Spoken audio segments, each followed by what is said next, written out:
I can't believe I got 300 people to come to TAM just to listen to me talk. It's so amazing that you all turned out just for me. I was just kidding. I try to start out with a joke. Okay. Thank you all for joining today. Before we begin, we would like to acknowledge the land here. Tacoma Art Museum, where we are all today, is located on the homelands of the Puyallup tribe of Indians. We recognize and honor the vibrant and enduring Puyallup and Coast Salish communities as we continue to reflect on the history, present, and future of this place. Hello, my name is Andy Mouse, and as Executive Director of TAM, it is my pleasure to welcome you to your art museum. We are here to celebrate the collaborative exhibition and program El Noroeste. The exhibition is located at Verge, as you saw, in the space right over there. We hope that you got a chance to experience the exhibition today and also in the weeks to come. We'd also like to extend a sincere gratitude to the people that helped make this project happen. First and foremost, our friends Bernal, Maribel, and others at Centro for choosing to partner with TAM on this project.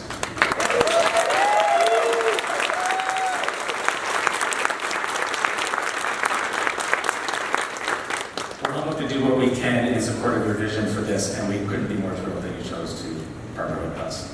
I want to thank the museum staff, curatorial operations, events, development. Everyone is kind of like an all hands on deck kind of thing, so thanks to everyone at the museum as well.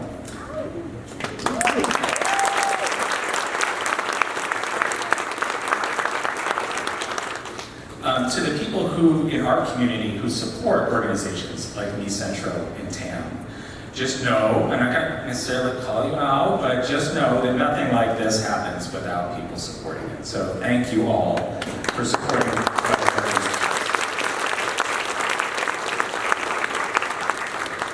And of course, he's not out here yet, but big thanks to Cheech Marin and his team for generously spending time with us today.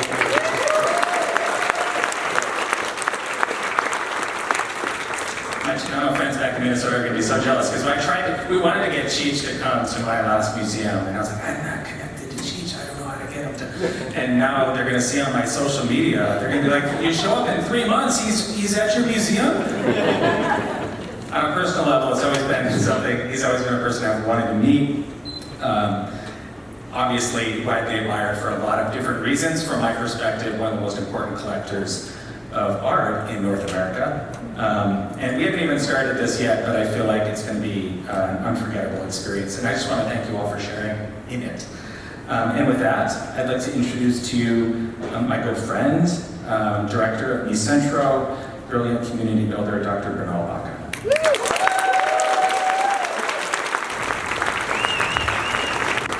Orale. The Cheech is in the house. Thank you very much. That artwork, wasn't it tremendous? Yeah. I mean, isn't it beautiful?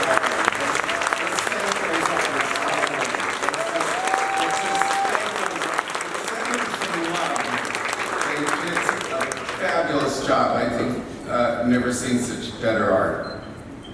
Cheech is somebody who's proud of artwork.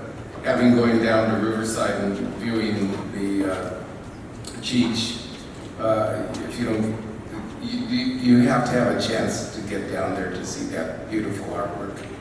This is a replica of the kind of thing we can do in Tacoma. Thank you very much for that warm welcome, Andy. And thank you all for being here to celebrate these amazing local artists. Local artists, I want to put a pinpoint on that. My name is Bernardo Carlos Lopez Ibaca. I'm the Executive Director of Centro. Centro is a nonprofit here in Tacoma. We serve Latino and Indigenous communities for over 33 years. So you need to know we've been around for a while.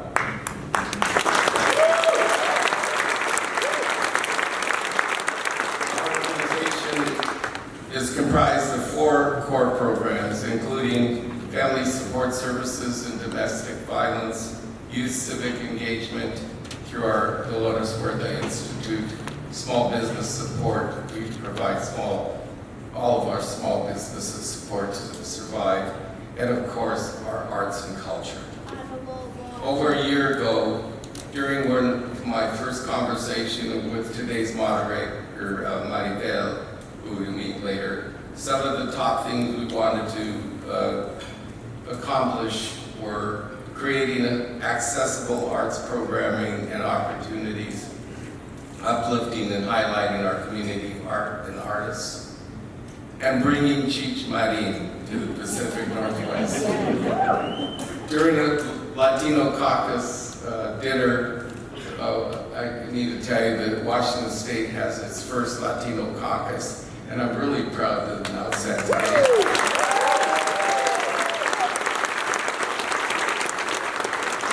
We asked that similar question to some of my colleagues in the caucus here, and Senator Saldana said very quickly, bring Cheech Marin.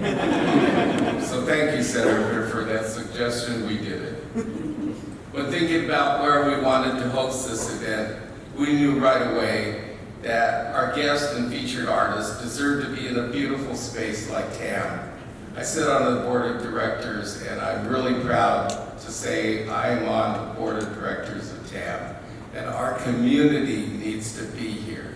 So we invited you here today to enjoy your museum. It's your museum. It belongs to you. So come back. This is not the first time I want to see you here. This partnership is important to us because Andy and I talked about future partnerships. So in a couple of years, because you have to plan these events, you can't just throw it on an organization. So we're going to plan another event in a couple of years, so be looking forward to that major event.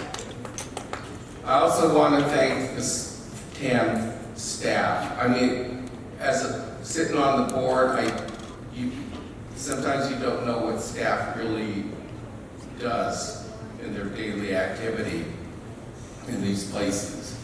But I watch them work. And I want to do just a few shout outs to Jessica Wilkes, Jolly Cortez from my staff, who we just hired, Zoe Donnell, Helen Stuckenberg, Colleen Lindbergh, Ben Wildenhouse, Stephen Rue, Angie, where her Angie is, that fabulous Angie. I have to call out Angie because you're just a great person, Angie. Thank you for doing the work that you do. Carrie Morton, and the rest of TAM's curatorial operations and staff. Thank you all for the hard work.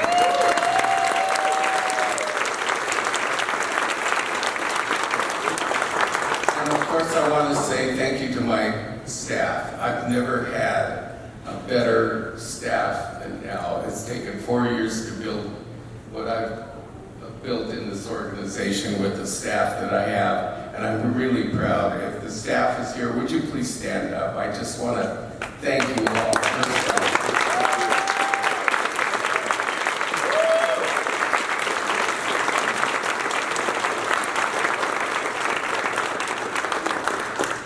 With that, I would now like to introduce to you all our moderator and Centro's Director of Arts and Culture, Maribel.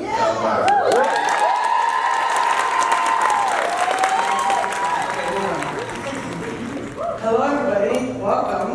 Thank you all for being here.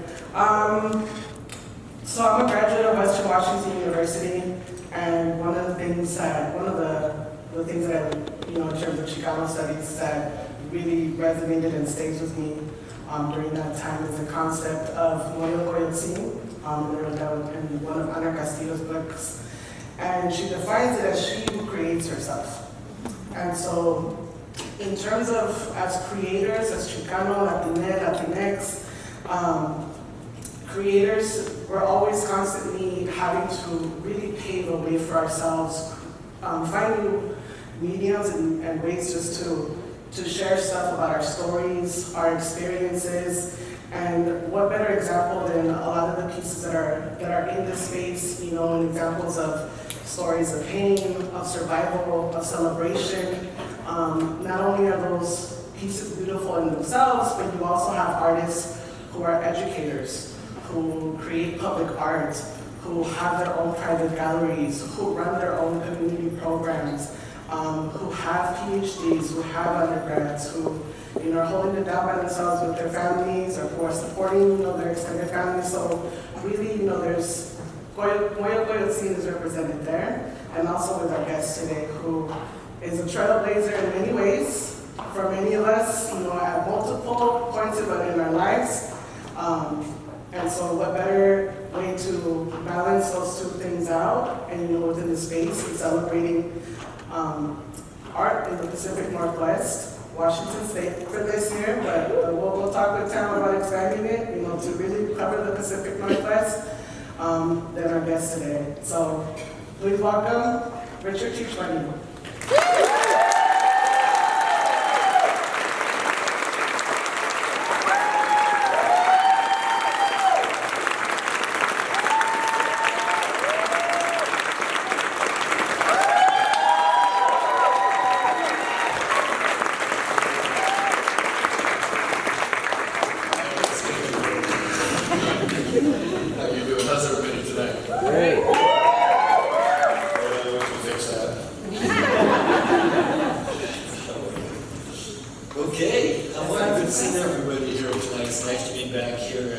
In Tacoma. Been here many times. It seems like home sometimes. I love it here in Washington, and it's nice to see all brown faces, or mostly brown faces. So it's good. Thank you very much for coming tonight. I really appreciate it for the Centro to come and add support to this institution. That's why we're here. So let's go, baby. So in this room, you have folks that are coming in locally. They're coming in from Seattle, Everett. We have folks that drove in from Spokane, Yakima, Raymond, Washington, flew in from Tennessee, Kansas, Wisconsin, California, and all from multi-generational, or have impacted in different ways in terms of your comedy, your voice work, your arts, your activism in the cannabis industry.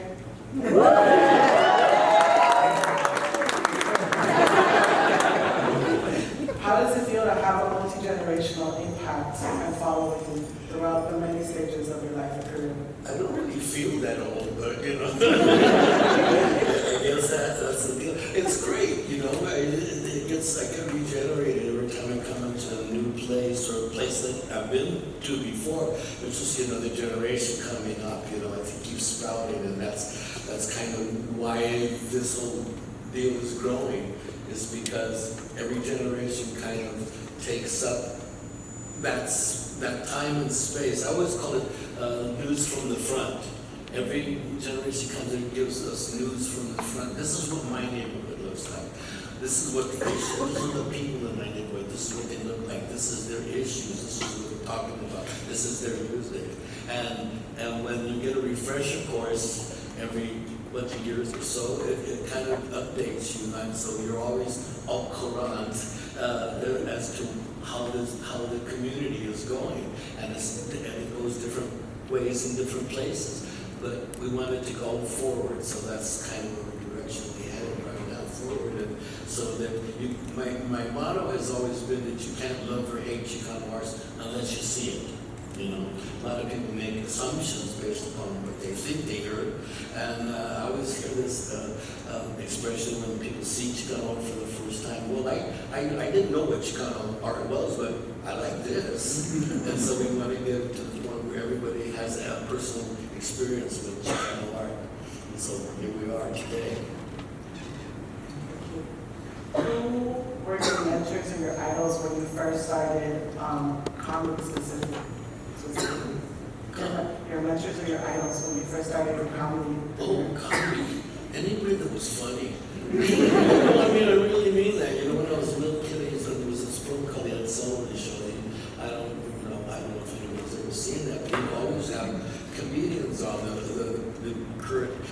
comedians, and so I never missed that show. Oh, cool, this guy. And they could not sometimes be very good, but they had one joke that would crack me up, and that's all it took, you know. So I was a fan of comedy from a very early age. And so then when we started doing Cheech and Chong, you know, I said, okay, well, I can continue this actually as a profession. We started in Vancouver, Canada.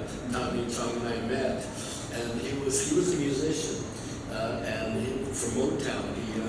He was the first. His band, the Bobby Taylor and the Vancouvers, were the first mixed group to ever sign to Motown, and they had this big hit record called "Does Your Mama Know About Me?"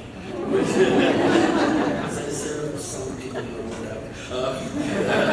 And it was a big hit for them, and recorded by a multitude of Motown artists, who's Stephanie Mills, Jermaine Jackson,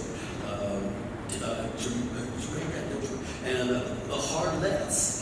The Harlettes were the backing group, vocal group for Bette Midler. She was on board, and Bette Midler and the Harlettes. The Harlettes consisted of a Swedish girl whose name I don't know, Peg Bundy from All in not All in Family. What is that program? Very Children. And a woman named Linda Hart, who said anybody saw 10 Cups, she was kind of my girlfriend in the thing. And so those three women, you know, went on to do bigger and better things, and they all recorded this "Does Your Mama Know About Me?" So by the time they got, yeah, Mama know what's now. So it was interesting that we, you know, hooked up by that. So he was in Motown, and then when he finished that, he came back to his hometown in Vancouver, and he had started. He always had started nightclubs, so his bands would have some place to play. He was very entrepreneurial that way, and so he left his last nightclub in the care of his parents when he went on the road. And when he came back, they had turned that nightclub into Vancouver's first topless club. And so he came back and he saw what was happening. But on the road, he had seen improvisational theater. Second City in Chicago, the Committee in San Francisco, and he decided that's what I want to do. And he never spoke on stage before, but he was going to be an improv actor right now. And so he started this group, and so he gathered the dancers around, and so he said, okay, we're going to do a new format. You're not topless dancers anymore. Okay. You're actresses, but they get naked. And you're actresses, so you get paid less, you know. Okay. And so he turned them into actresses to do improv theater. And then I met him somewhere along the way, and I was looking for a job. And I convinced him that I was this great improv actor from LA, writer and everything. He fell for it. Because it was total bullshit, you know. And I started writing for the group. And that's how we got together. But it was very avant-garde in a low-rent kind of way. You know, it was topless improv.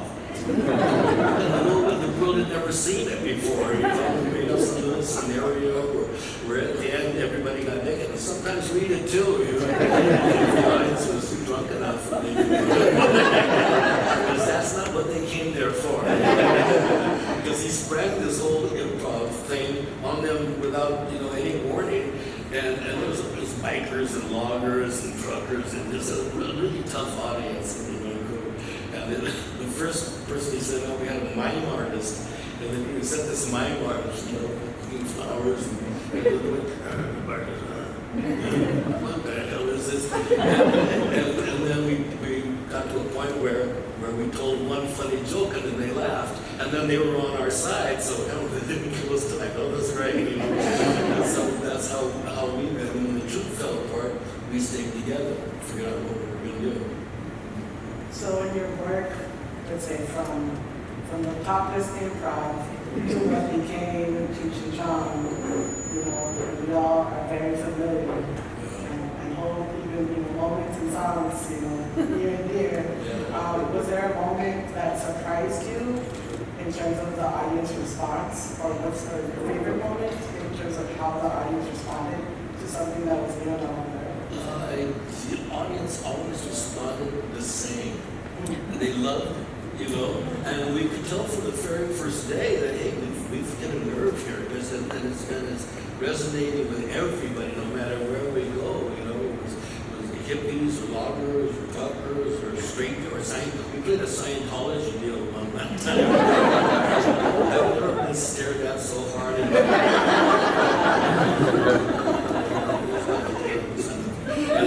And so we kept going, and eventually we played every place that we could play in Los Angeles, and we met Blue Adler, who was a big record producer at the time. Actually, he was the world's biggest record producer at the time. And coincidentally, he was from Boyle Heights in East LA. So he immediately recognized what we were doing, and he signed us to this contract, and that's where when he knew what he was doing stopped.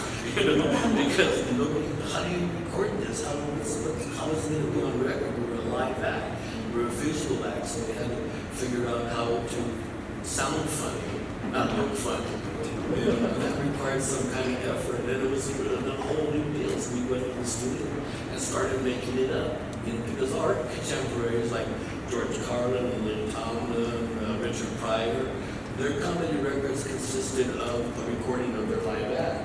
We were very different. We went into the studio and created these scenes, and it just coincided with everybody wearing headphones at the same time, and the baby boomers were starting to buy big albums, and they listened to the sound effects and the panning from left to right and the multi-voices, and so we just struck a chord all over the country at the same time, you know. It was amazing how we did it, you know. So I mean, we were amazed ourselves. Like they like it in New York too. Oh, that's good. It must be like pizza or something. But like it, you know. In those films and during that time period, there was a big rise in Chicano movement and activism. What does Chicano mean to you? Today or then? Let's go there first. Okay. Let's go there first. Chicano, the word Chicano originally was a derisive term. It was an insult from Mexicans to other Mexicans living in the United States. And the concept being that the Mexicans who had left Mexico and were living in tin shacks along the border were no longer truly Mexicanos because they had left their country. There was something less. There was something smaller. They were little Chicanos, not Mexicans, they were Chicanos, satellite Mexicans, you know, living somewhere but not Mexico. So, you know, as time went on, they took it on as a badge of honor. Yes, I soy Chicano y qué, you know, like I am, and so they took great pride in being a Chicano, you know, and because nobody really, there was no box you could check on the census. I'm a Chicano. There was no box on there. So how do you figure out your identity? You know, that it started out as an insult, and now it was a source of pride. You know, it takes a long time, and it takes a movement to go through that. But eventually we did it. We always, my dad, who died at 93, always called himself a Chicano. He was born in 1922. You know, so, and from that time on, everybody thought it was made up. It was made up late, much earlier than everybody else suspected. You know, so. And so, because I always wondered, what am I? You know, I lived in two neighborhoods, and by growing up here, I lived in South Central LA. It was all black, 99% anyways. And then I lived in a neighborhood that was all white. You know, so how do you figure out your identity? You know, so it was always a struggle, but I didn't, because I was always called Mexican. And one day I figured out, I'm not Mexican. I've never been to Mexico. I don't speak Spanish, so how am I Mexican? You know? And so I figured out how I was Mexican. I was this other thing. You know, I came in one night, I was a kid, and my Uncle Rudy, who was a policeman, LAPD, as well as my father was at LAPD for 30 years. And we were having dinner, and he was telling this story that he had to get his car fixed. And he went to the mechanic, and he wanted to charge him $200.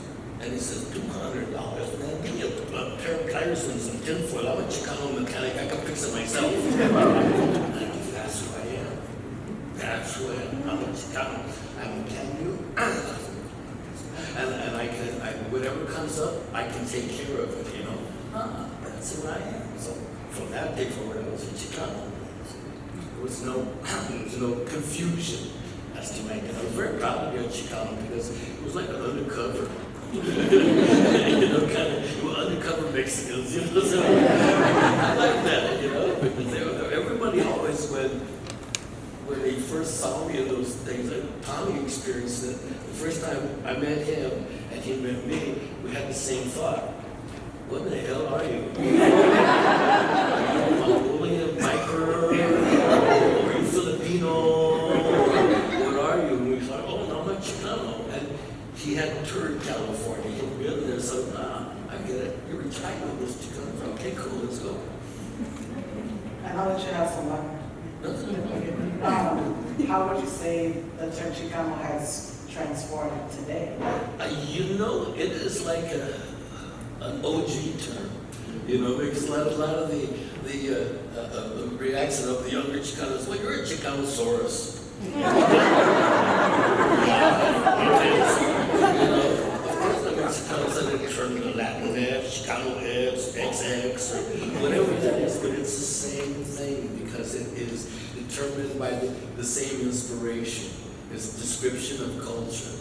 You know, you can call it, and I look at them as my children, as my grandchildren, like my great-grandchildren, and they're describing the situation for their generation, but it's predicated on the same inspiration, description of culture, and how it changes and how it doesn't change, how some things are constant and stay the same.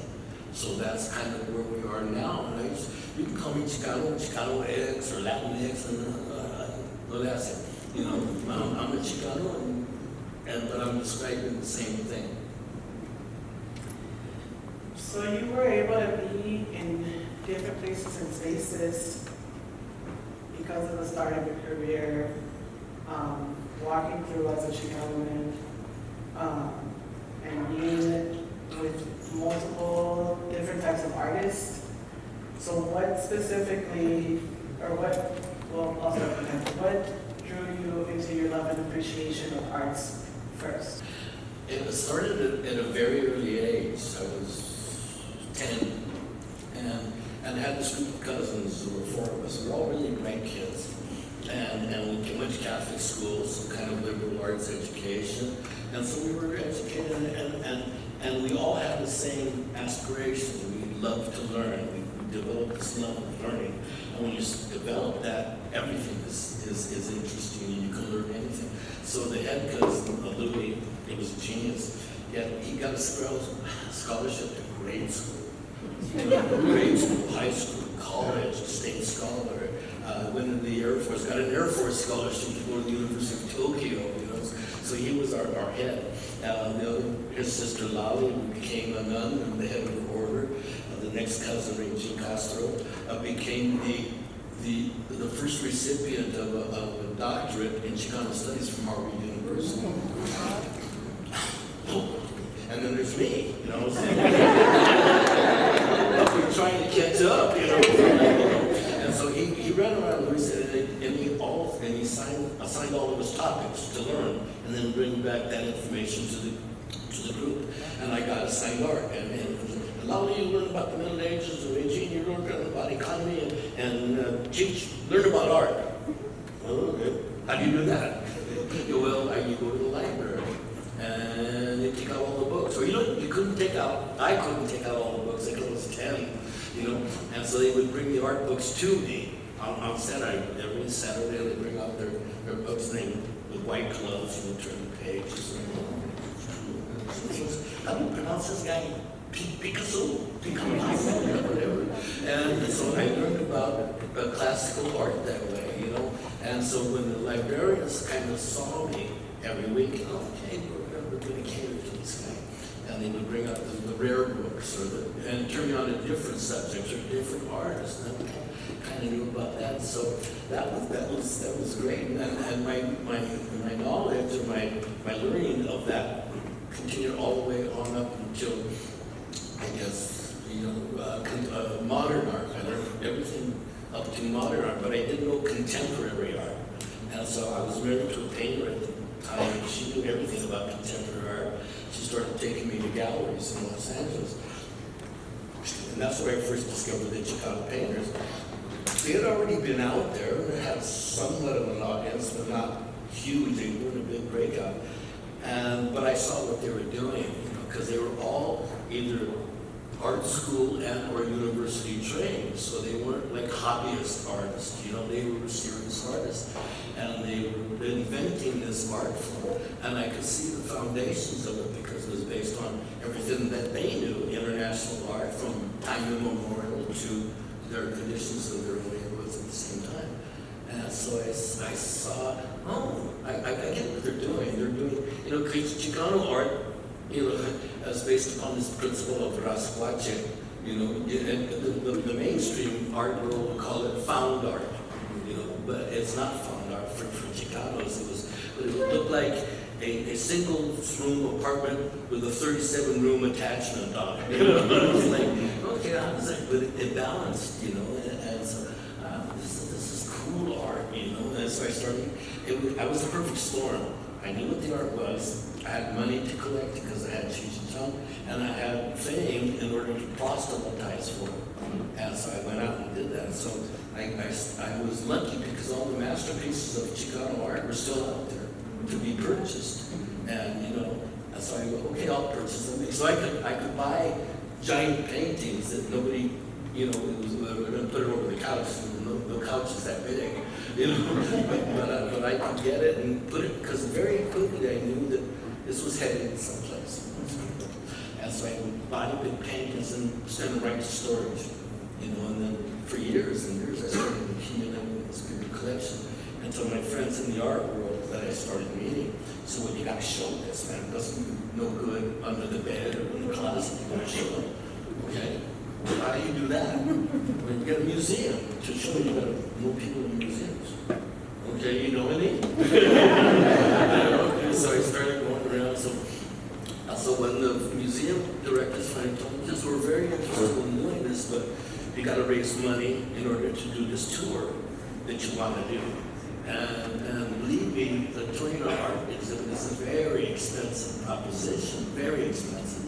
So you got to have a sponsor now. Okay, you want any sponsors? No, that's up to you. So I found this team in San Antonio that did big shows, and they understood the art. And so we started going around to every corporation that there was, at General Mills, General Motors, anything with a general on it. They got to have money, they're generals. And so we kept going, doing our little Dog and Pony show until finally Target stores and Hewlett-Packard put up money to start the first show, to produce the very first show. And from then on, after we hit it, it took off. But it was a very hard proposition in order to do this big Chicano art touring show, because if they were very suspicious of me as an art collector, so we love you as a doper comedian, but who are you to come and tell us what's up with Chicano art? That's not my purpose. My purpose is to just get everybody to see this art. And so no director wanted to put their head in the block. Okay, this is official Chicano art, because their job was on the line. And they weren't going to do that. It was like, for Cheech, we like him, but I don't know how much we like him in this area, So finally, the director of the San Antonio Museum said yes. And we went there. But there was still controversy in the community about what was Chicano art and what wasn't Chicano art, because it was segmented that said Chicano art is only political art. That's it. It can't be anything else, it's only political art. And there was another segment that said it can be whatever we put up, So there was this big confrontation. So we opened in San Antonio, it was a huge hit. We did like 10,000 people at an opening for an art shop, Chicano Visions, and the flabbergasted. And so, but there was still controversy in the community. It's like, it's still Chicano art, and it has to be political. So there's this big going on. And so I said, okay, well, tomorrow morning I said, tomorrow morning at 9:30, which eliminated half of the audience. Nobody's got anything to say about Chicano art. This is your chance, 9:30 to be at the museum, have a panel, hear anything that they've got to say. So it went back and forth between the veteranos, who stuck to one side, and the young artists. All they wanted to do is have their art seen, and as every artist does. You know, they want somebody to see it. You know, they've been working on this art for a long time. And so the debate raged back and forth, you know, between both sides, until the veteranos saw that they were losing. You know, most of the audience was on the other side. And so, you know, they already missed breakfast. You know, so they started to get pissed. And so finally, you know, the debate was a big dais, and one of the artists that was on the dais was John Valadez. There's no more OG Chicano painter than John Valadez. And so finally this one older lady who looked like she had seen everything Chicano. I have a question for John Valadez. And John woke up. Considering everything you've heard today, back and forth, do you still consider yourself a Chicano artist? And John thought about it, looked at the scene and said, only if it bothers you. My hero! Remain my hero to this day, because Chicano art is definitely defiant, you know, because that's the only way to get things done at that point. We have to make a stand, stick to it, and articulate that stand. And what better way to articulate it than pictures? You know, pictures worth 1,000 words. And so we started making inroads. And so the next museum that we up for was the Smithsonian. So we went from 0 to 150 in 2 seconds. And so that was a huge hit. It was the biggest show in 25 years. And so we're on the way. So we 14 museums in 7 years, all mainstream big deal museums, because I insisted that the time now, it was time now for Chicano art to march in the front door with the banners waving and the trumpets blaring, because it was our time. Good success, no matter where we went, Minnesota or Fort Lauderdale or any of those places. And so we were a success. Now everybody, not everybody, but everybody that counted in the art world was aware of Chicano art. And I thought, well, it was just beginning. The struggle and the journey of this art was just beginning, but at least the doors are open now. And everybody in the Chicano world, all the artists, I can actually make a living with this. You know, and that was a big deal, because any Chicano comes home and tells her Mexican parents, I'm going to college. Yay! I'm going to study art. Ooh!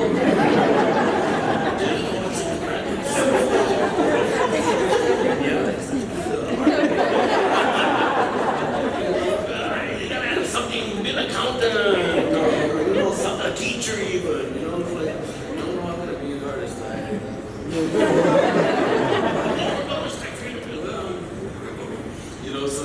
So it's a struggle and a reaction that every artist faces. You know, how do I survive doing this? And your collection is one of the most toured private collections too, in terms of art. You know, private collector, like before it even got to a space that it was in. Did anyone go to Bellingham when the Chicanitos exhibit came through? Yes, okay, maybe you went to the other spots, but you know, it really is an amazing collection. At one point, you said that your collection, of your pieces, was almost obsessive in terms of the amount that you have and that folks haven't seen. How have you seen the transition of Chicano art from stuff that was very influenced from the movement to today? It's like probably the instigator of this whole Chicano movement, Carlos Almaraz, was this. He was the one that first came up with this idea that we are creating something special, and it's a school, and it's going to evolve, and it's going to be something that nobody expected, and we're going to keep it. And they call us Grupos Four. Sounds like a gang. It was Carlos Almaraz, Magu, Frank Romero, and Pepe de la Rocha. was the father of Zach De La Rocha from Rage Against the Machine. Those were the first four that started it, you know, and they started putting their art up. And as soon as he established that this is what it was, he left the political movement and went into his studio and started creating private art, which was very typical of Carlos Almaraz. And so all these other, and that's the pattern that was established. So when the artists first entered the scene, they describe their communities. This is something that was from the front, and this is what my neighborhood looks like, and this is what the issues are in my neighborhood today. And then they started going on to their own private artistic concerns, which all artists do. You know, the worst thing you can do is to tell artists what to paint or what kind of art to make, you know, because they won't do it. You know, they just won't do it. And why should they? You know, they should do what is in their heart and soul. So that established the pattern. But every time the tide came in, it would leave stuff on the shore and then retreat, and then the next tide would come in a little farther, the north against the shore. So that's how the pattern continues to this day, you know. And so always the tendency in the art world is to describe art and art movements in very bite-sized pieces. You know, the Chicano period happened from 1966 to 1972, and no, it's still continuing. No, we're not going to be categorizing these little bite-sized pieces. It's a long journey, and it's a long language, and it's a long conversation that still continues. So we kind of front the trend that way. You know? And but what buoyed us, I think, at the end is that artists were good. You know, they could really paint, and they stuck to painting rather than some other kind of abstract art because it was a part of their culture. It was the most instantaneous interpretation of inspiration. They get the idea, resonates with their brain, and then it travels down their arm and through their head, and it ends in the most primitive of tools, hair on a stick. And that's how you interpret culture, through hair on a stick, you know, as all the greats have done. And so they've never given up the brush, which is really, I mean, they do it this day and stuff, but at the bottom line and the heart and soul of Chicano art is individual artists doing individual work by hand. They don't hand it off to somebody else to make their art for them. You know, so that's where we stand today. People always appreciate handmade art, you know, because it's the most immediate as far as inspiration, and then on the canvas. It's good. Last year, the Cheech Marin Center for Chicano Art and Culture of the Riverside Art Museum opened, also known as the Cheech. I got that in as soon as I could. You sure? We call this, I call it the Cheech, you know. They have the roll, and they have the this and that. No, the Cheech, it was caught up in the, you know, moment. Yeah, the Cheech, you know. They didn't have time to rethink it. Yeah, we're the Cheech now, light up the sign. So that's why I always call that, you know. It's gorgeous. Congratulations. Oh, thank you very much.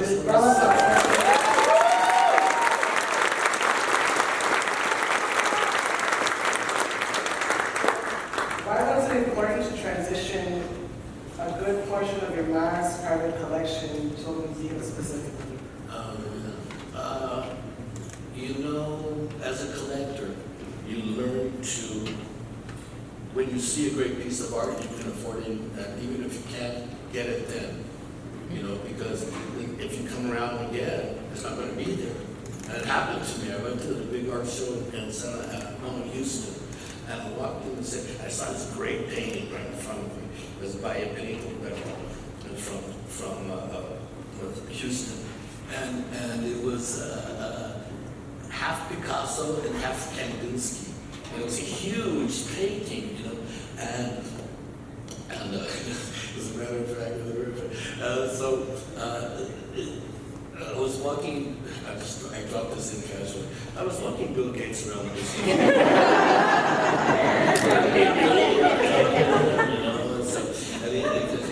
He had his foundation, the Melinda and Bill Gates Foundation. We're going to do a lot of work in the Inland Empire, where it sits the city of Riverside this year.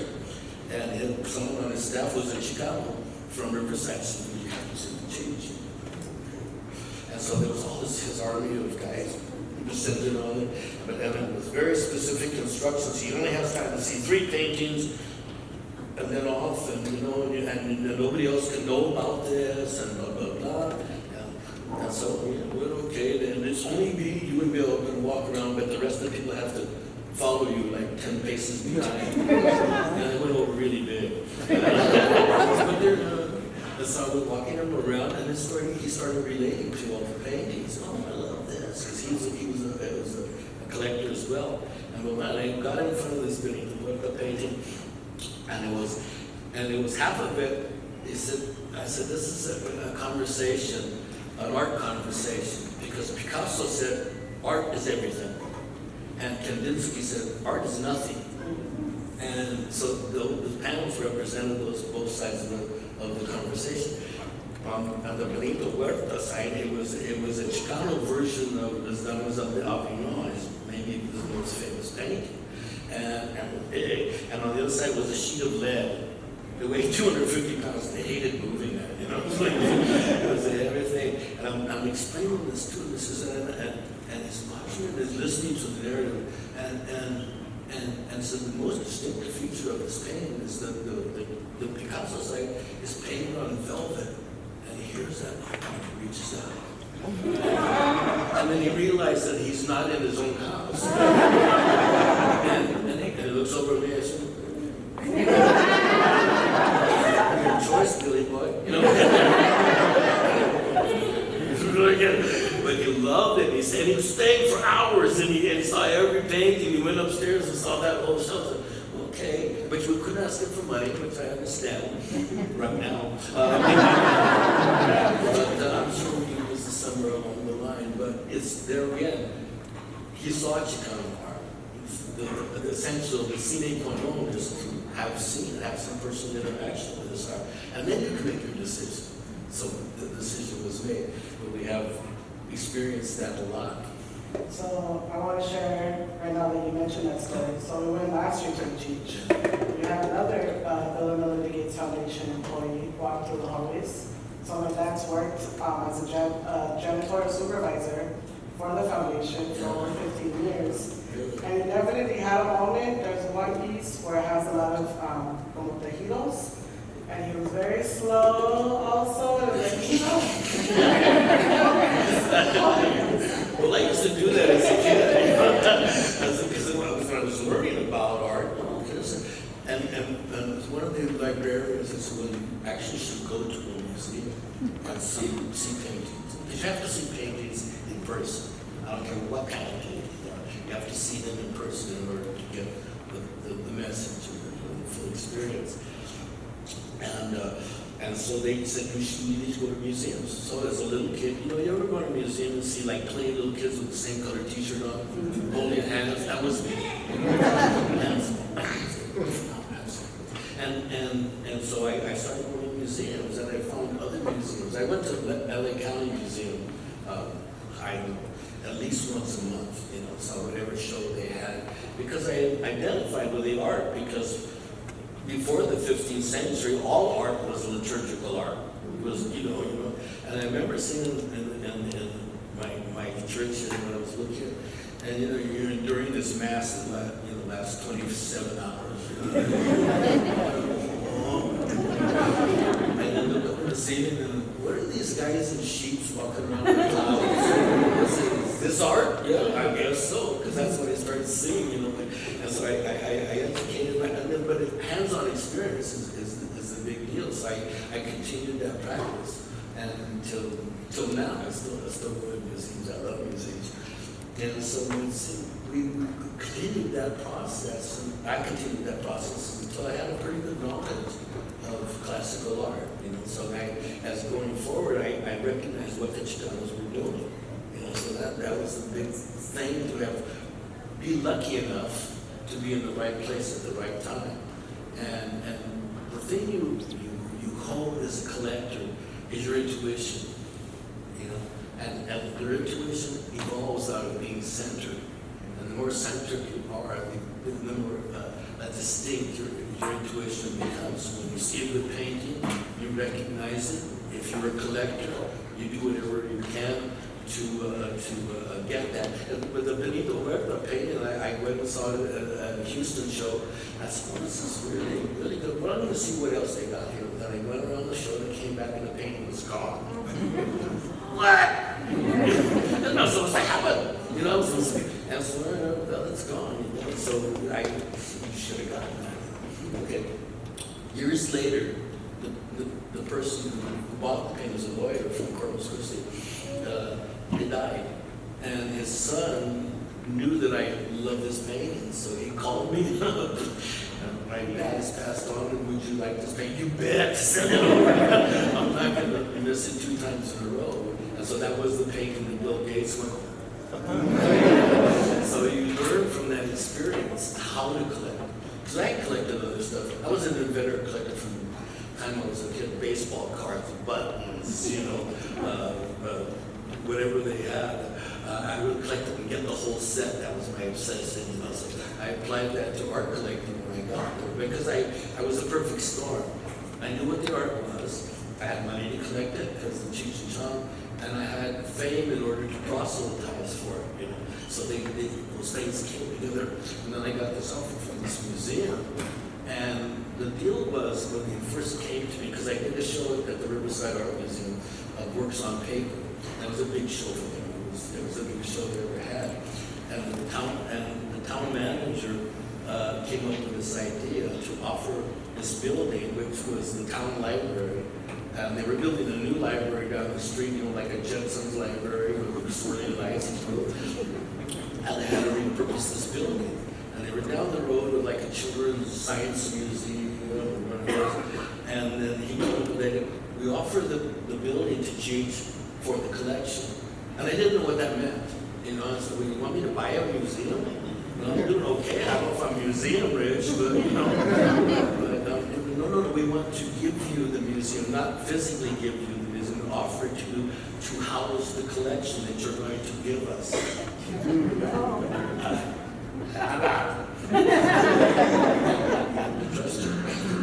have to trust your instinct at that moment. You know, what are the repercussions of me giving this collection to them that I've spent almost 50 years putting together? Because once you give it to them, it's theirs. It doesn't belong to you. That's my collecting instincts came to the fore, and I said, okay, let's see where this goes. But in the end, what I realized, what I had done, is the Chicano community has supported me in everything I've ever done from the beginning, from records and concerts and movies, everything. So this was my gift back to the Chicano community for their support. And they are supporting.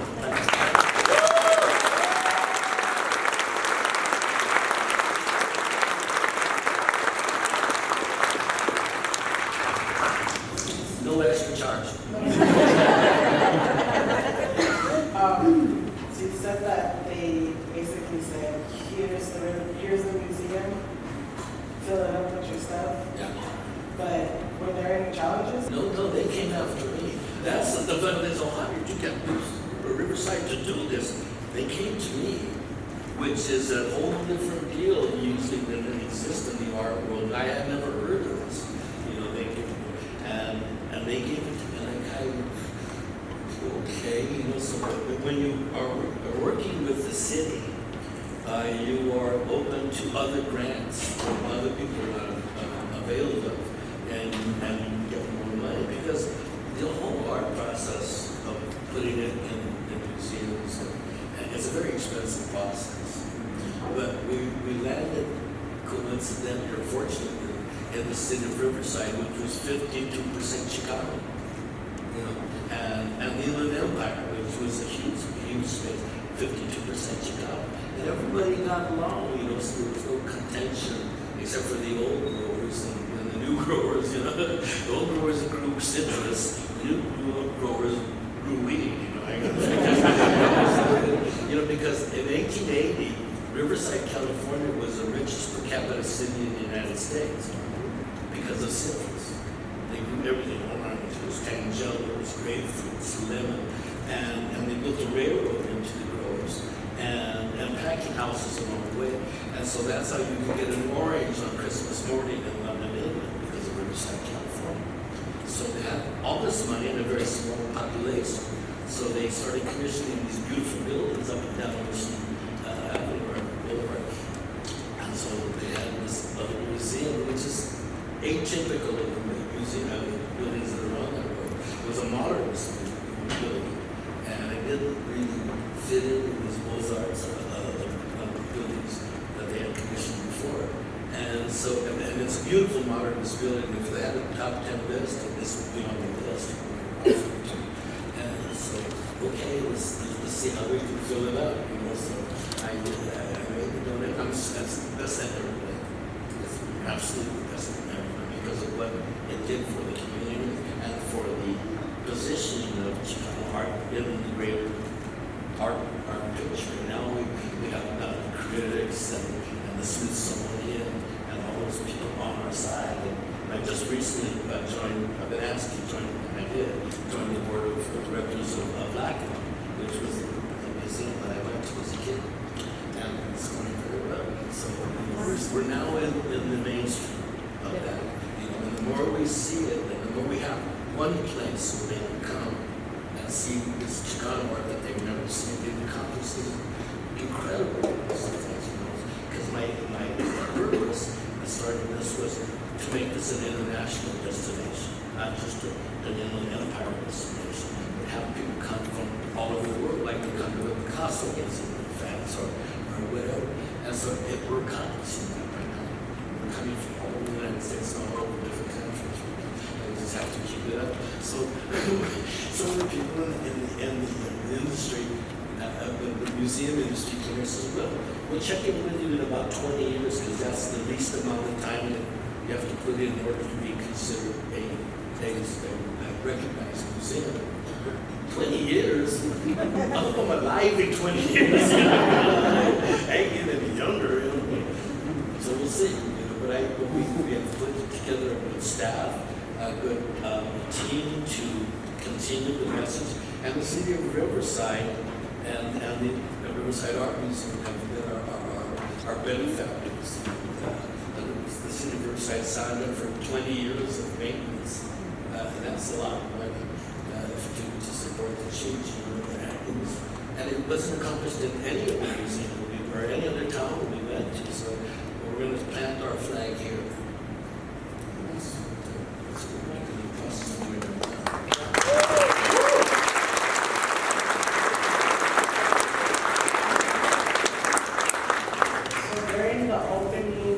There were a series of opening events leading up to when the Cheech, the cutting of the ribbon for the Cheech.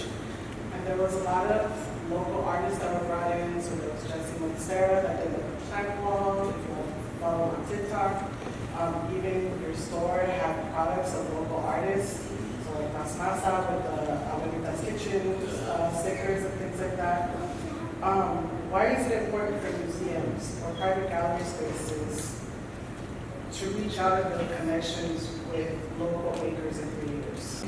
It is vitally important because when I first started talking to, because you have to talk to a lot of people before they're understood who had good money, you know. And I'm like, I hear it, No.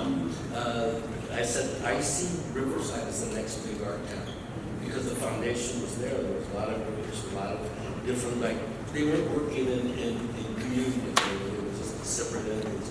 This is a chance to make our Riverside the next big art town, and it's doing that right now. It's popping up all over. And so they kept hearing it. So what are you going to do that? I said, I always do that if I have your cooperation. And it was a transition because the old board, or the old museum backers, were represented by the early citrus growers. And they were all kind of dying off. And they were replaced by this new board of Chicanos who had grown up in the Riverside and everything. So there was this kind of, push and pull there, but now it's really settling down. And it's the cooperation, which is political. Museums are highly political institutions. highly political. I don't care if everybody is kind of the same idea. There's also struggles for position and power within that structure. So you have to smooth those out as they go along. So I'm trying to stay as far away from that as I can, but it's called a change. So, but it's working right now. So, and so what we are doing, concentrating now, is developing homegrown artists because they're there. All they need is encouragement. To see the ability to have your paintings internationally now recognized museums. It's a big difference. I had a lady come up to me the other day, so what's the deal with this Chicano thing? Like, if you're Chicano, you just bring a painting, they put it up? It doesn't really work that way. They gotta want to. They gotta want to because it's really good, it's been collected, and it's famous all over, So it's kind of, the first steps of finding how these things work for the general mass of people. I know how they work because I've been doing it for 50 years. So, but it's coming. We have the support of the community right now, and now wider than the local community. It's all the Chicano community wherever we go. We're aware of it, and the awareness of that spreads support. And so that's what we're looking because the support from museums goes on. It's not like the building gets more expensive, but programs do. Because it's a cultural center, not just a repository for a painting collection. Different aspects of culture will represent. Our next big effort is going to be starting the film department there at the Cheech. And my friend Robert Rodriguez is coming down to initiate that program. He has this program called How to Make a Movie with $7,000. Because that's how he made his first movie when he was a student at the University of Texas. And basically what the program teaches you to do is every single job of the movie-making process. You're not just auteur, director, or writer, even cameraman. You're a cable puller, you're a caterer, he teaches you how to do all the things that is necessary to make a film. And so he's going to come and initiate that program at the Cheech, and it'll be a yearly thing. I hope it'll turn into a contest, so we can draw applicants from all over the country. And then that'll evolve into having a film festival there in Riverside, which will be the next thing. It's one thing after the other. So, it's happening.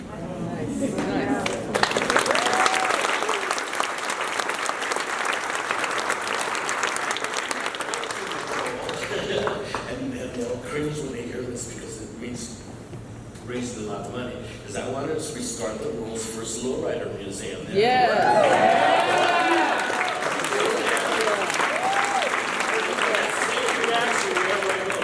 I can understand that, and it's an international culture.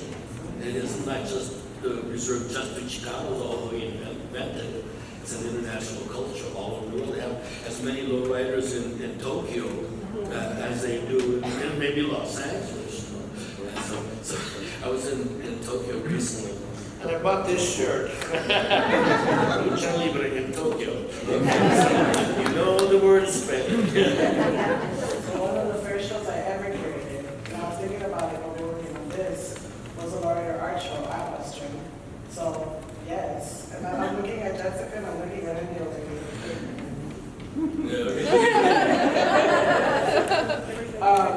So, in our conversation, and when we started organizing this, when we were talking with Melissa and stuff, there was a lot of connections that were made with you and the Pacific Northwest. We talked about Cheech and Chong starting in Vancouver, Bill Gates coming out to visit you, your family and community out here. And then even when you opened the Cheech, you had the De La Torre Brothers exhibit as one of the featured components of the show, and they're represented by Copeland, the Copeland O'Neill Gallery in Georgetown. What are your thoughts about the Pacific Northwest, especially since you were able to walk through and meet the artists today, in terms of the art scene out here in Chicano Visions? They're creating great art here. I walked to the galleries today and they're like, oh, this is pretty cool, And because Chicano is not based upon a stylistic concern. They don't all paint the same way or make art the same way, or like, this is impressionist art, that kind of looks like that, or expressionist art. It's all interpretation of culture in a myriad of different ways, whether it's religious or intellectual or gender-based, and you put these pieces of the pie together, and you see the 360 of the Chicano experience, which is very important, because everybody has their own separate voices. But when you see them singing in harmony, then the tune makes sense. So that's what we're trying to do today, and it's working because everybody, kind of the first reviews came in, and we were getting in Los Angeles when we opened the Cheech, and it's not a quick process. When they came to me with the offer, and after it took a while to understand what they were saying, from that, and they really wanted to do this, the city went along with it, and they put money up. But from the day they offered me to the day the doors opened, that was a period of 5 years, and that was, according to them, warp speed, at warp museum speed. It was like, for 5 years, man, and we do a lot of other shit in 5 years. But it worked out, so you have to be patient, because museums are the final acceptance of the final imprimatur of cultural acceptance. Now it's official, it has its own museum, and we can study it from a historical point of view, before, after, during, and what we're going to do in the future, because now Chicano is part of the American culture. They have their own museum, the National Museum, so everybody can come and check it out. And everybody's digging it. We got reviews we never got from critics before, and especially in Los Angeles, they would politely dismiss us, sometimes not so polite, But we opened, and you couldn't get better. You couldn't pay them to do these reviews, It was really good. They continue to do that. Now there's, all the publications are, we better get on board, or we're going to get left behind. And that's the prevailing attitude. And it's all very nice. Bring your friends, bring the whole family, because this is what we want to encourage,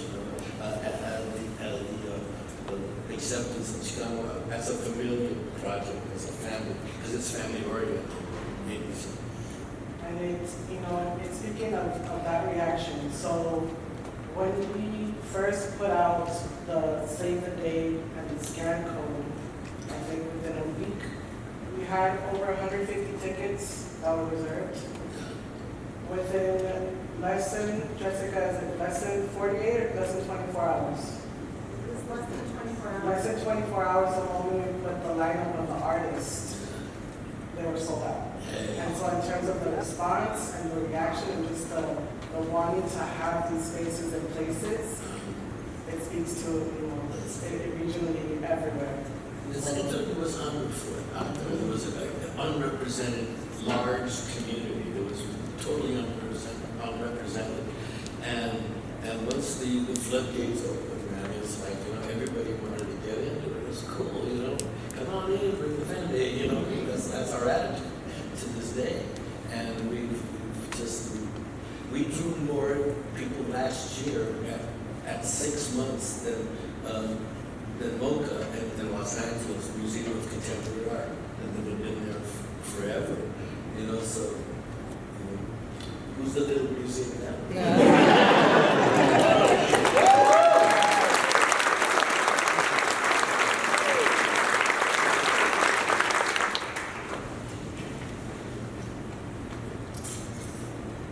You touched on this a little bit right now, in terms of your trajectory and the timeline, to get, to establish the museum.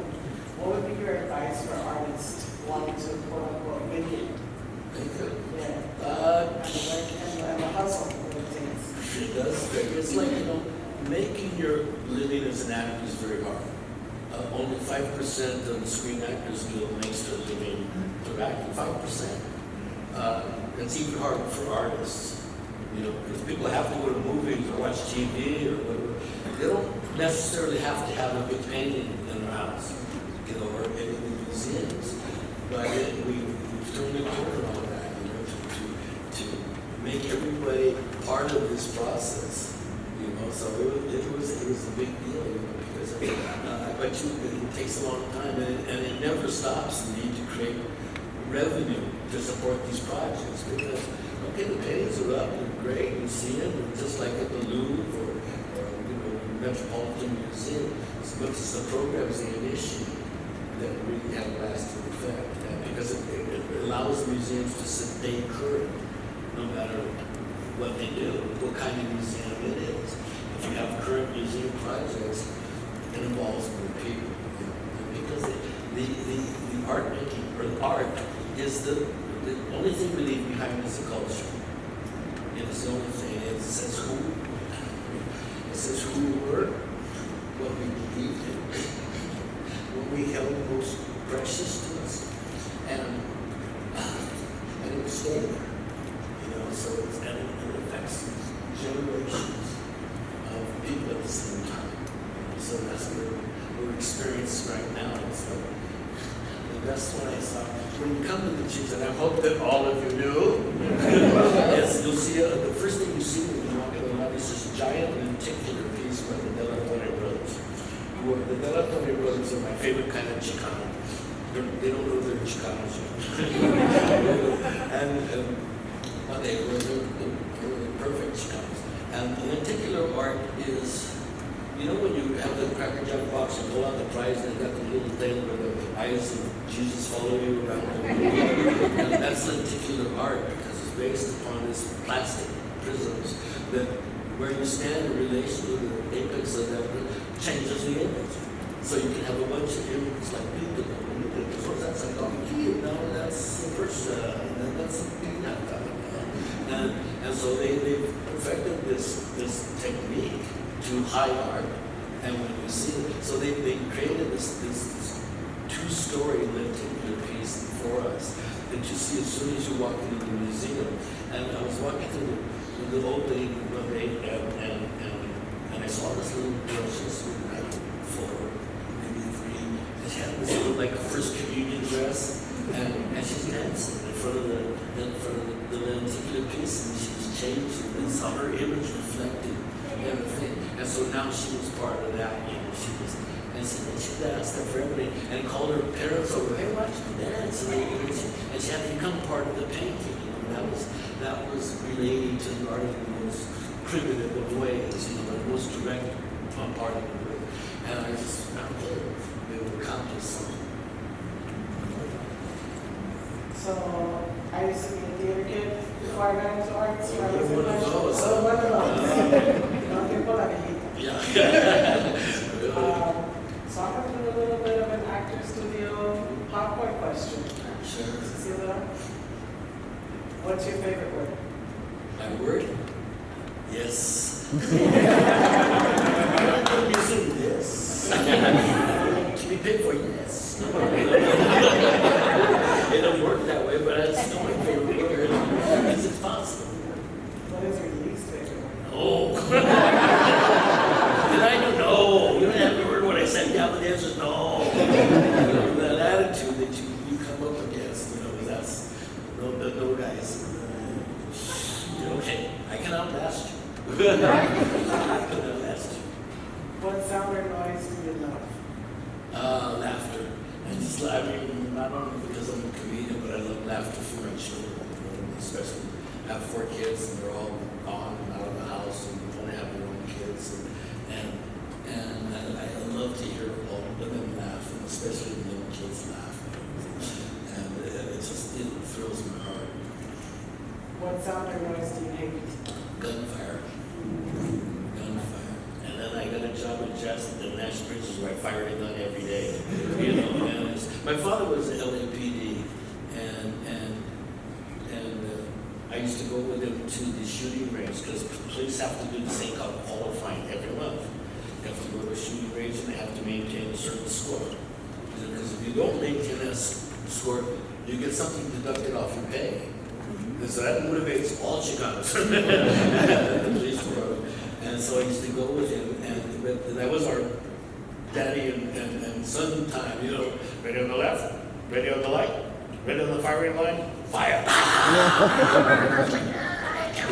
didn't have like headphones, you know, it had like cotton maybe, you know. And so that still freaked me out when we were the sound of gunfire. And then I was in the program where I did it every day, you know. Thinking. What is your favorite curse word? I can't say it. I think that's an international curse word. Fuck. Because I have so many shades of me. I know you've had many, Yeah. but what profession other than the ones that you have had would you like to attempt or would you have liked to attempt? Oh. I'd like to have been a professional baseball player. No, really, I played baseball all my life, and I was going to be the new Albie Pearson. Albie Pearson was the littlest guy in the majors, and played for the Angels. And he was a great player, and I was always little. I was always the littlest kid in the class up until I went to college. And I wanted to be a baseball player. I played baseball all my life. I played, you know, in high school, American Legion. I was second team all league. And I thought I'm going to get a college scholarship, and I'm going to be this Albie Pearson. And I didn't get a scholarship. And it broke my heart. I'm never going to play baseball again. And I played baseball again. But not on an organized level, you know. But I love baseball. I still watch it every day. And the Dodger Blue.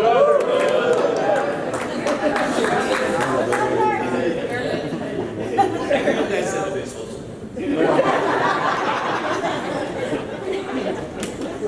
Last, if heaven exists, what words would you like to see when you get to the gates? What I say, What would you like to hear? what I like to hear. Senor Cheech, we have your place already.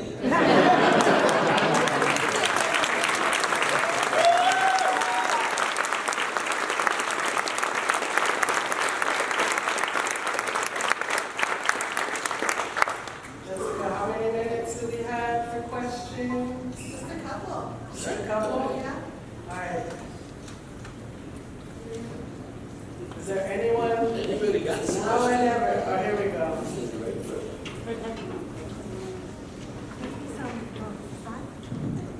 Thank you so much for your time today being with us. My question really goes to the economics of the art and the art world. It seems a lot of times when you talked about like being a collector, becoming a collector, that takes money. And for some people, it takes a lot of money. So can you speak to like how can we support that when you're, you know, a collector on a budget? You know, buy art on the level that you can afford. There's art out there, there's art out in the next room that you can afford. You can afford prints.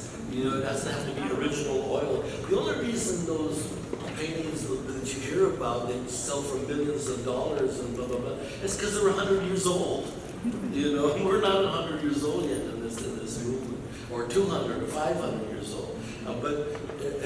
Because if you collect art with the anticipation it's going to be worth millions, you're going to be dead for 100 years before it gets to that. Buy art that appeals to you, that brings you warmth to your heart, and makes looking at it you feel good every day. You know, that's the articulate. Whether it appreciates an art is beside the point. And the point is to appreciate art. And it doesn't cost a lot of money to appreciate art. And you can walk into that room now, and I can pick up 10 great pieces right now that are ready to be collected. So it is all in developing your eye. And you develop your eye by seeing 10,000 images. That's usually the standard. In order to be proficient in something, whether it's a baseball player or a librarian or whatever, you have to see 10,000 of whatever it is they do in order for you to gain some proficiency in that. So see 10,000 images when you got time, and go or walk into the next room and see 100 good images. So there it is.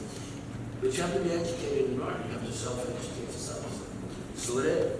And I'll put in a plug, but a lot of our artists here today did submit from prints to stickers to even original pieces at TAM, so they did TAM. Carrie putting it together up there, so there's. Prints are great. I got a lot of prints, you know. The prints are wonderful, you know, and there's new people coming out every day and making prints, and they're multiples, you know, and they'll make 30 or 100 of that same image, and you can collect it, you can frame it and put it up in your house, and everybody's happy with it every time. My theory is that paintings are alive, and they're imbued with the creative energy of the painter. And every time you walk by them, it's like emitting this low energy hum, and you're being fed with the creative energy of that person, and it goes back and forth. And that's my belief. And so I practice that belief, because like being in church, you practice that religion. And so every time I walk by a painting, or a Carlos Almaraz painting, there's this one that I keep in my house. And every time I walk by it, it's like your body heat goes up, just maybe a tenth of a degree, and it's a great experience. So collect those alive things. They will still be alive in 100 years from now. So that's it. Yes. Hey, Don Cheech, muchísimas gracias por todo lo que hace and everything you've done for Chicano art. Thank you. I was wondering, when you said you were collecting as a kid, did you collect comic books? Yeah. And would you ever do a comics workshop at the Cheech? Because Carlos Almaraz and those four, they made a comic in 1977 called Tales from the Barrio. So what's the place of comics in Chicano art for you? I don't know yet. We'll see. We'll see. If somebody comes up with an initiative or a path to that, or a collection they want to donate to the Cheech, we'll be very happy to consider that. Because all it takes is it's art is a belief system. It's really a belief system. The value of art has no intrinsic value. A painting costs $100 maybe to make. But the intrinsic value is the joy and the spreading of goodwill that it brings to you. That's the value. It's not the value of how much it can be sold at auction. It's nice, if you can buy a painting for $100. I just read about this woman who at a flea market in New Hampshire discovered this N.C. Wyeth painting. She bought it for $4, and now it just sold for almost $200,000. She bought it at a thrift shop. That can happen, it does happen, but usually not. So you just rely on the joy that art piece brings to you. And so we're opening up a lot of different avenues. For some people, Chicano art was comic book art.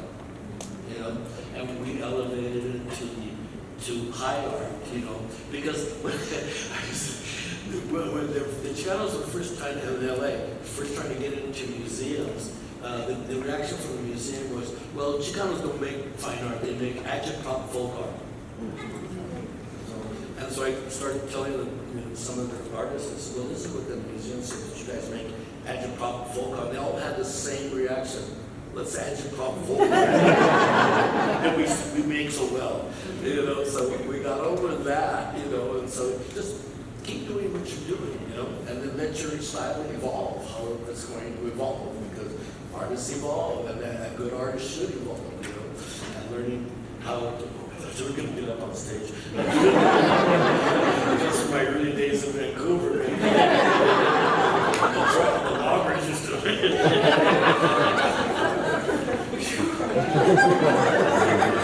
Flashback there. It's that process. It's an ongoing thing, because appreciation of art is an ongoing thing.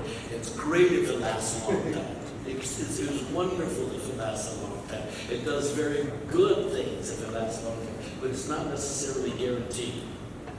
And as a matter of fact, it's not guaranteed. So you have to kind of put your faith in what you're seeing, to hold your eye, see 10,000 images, and the 10,001 first image you see will be the one that stays with you, because you've selected it down to, right, this is the painting that fits all the criteria. And instinct, it's holding your instinct. And the more centered you are, you get centered by being immersed in the subject or the process, the more clear it is your appreciation of the art. And that will continue. Just keep appreciating. One more question. One more question. Which way is up? Weird. There we go. This is more related to like your artistic career as a comedian, artist, but like being someone that struggled with their identity early on in childhood. Yeah. What was it like working in an industry that wasn't, there weren't a lot of Latinos in it? Like, did you ever feel like you didn't belong, and how did you overcome that? I didn't pay attention to it. Really, I didn't pay attention to it. You don't want me, I didn't want to hear that, I'm gonna do something you want. Believing in yourself and believing in what you're doing is the sine qua non of that. You have to have that. And you have to have that by working daily at your art, and it gets better and gets more recognizable to people that it is getting better, but it doesn't happen overnight. Making your living as an artist is a tough thing to go. You hear about all these artists getting very rich, and they're paid to sell at auction for $10 million or $100 million. It's not even a small fraction of a small fraction, because they're appealing to an already established audience. They have maybe a family tradition, they have all the money, and they can buy it up. But we're in the ground level process of that right now. But it is happening, so they have to have some place they go that it's officially recognized, and so there's that faith in it. So, that's the process, but it is all predicated on your love of art. And the more art you see, the more you can love it, whatever that art is. It could be art made of matchsticks, or you can make it out of gold or dust. The price in it is determined, or the worth in it is determined by what you create with that dust, with that gold. It doesn't happen. You have to look at it and go, and that's the process that I go through. It's like sometimes in the early part, I saw a painting and it was, pricey, like I didn't have enough money, because I have to be working in order to collect art. I'm not some zillion guy that said, instead of working $2,000 an hour. I have to be working, I have to have a job in order. So when I don't have a job, I can't collect. So sometimes I've done movies and got paid in art, and so, and you can see them hanging up in the trees right now. It's that process, and it's a long process, but the enjoyment of art is a long process too, and it lasts you for the rest of your life. Thank you very much for being here, for your beautiful words and your time. Thank you. Appreciate it.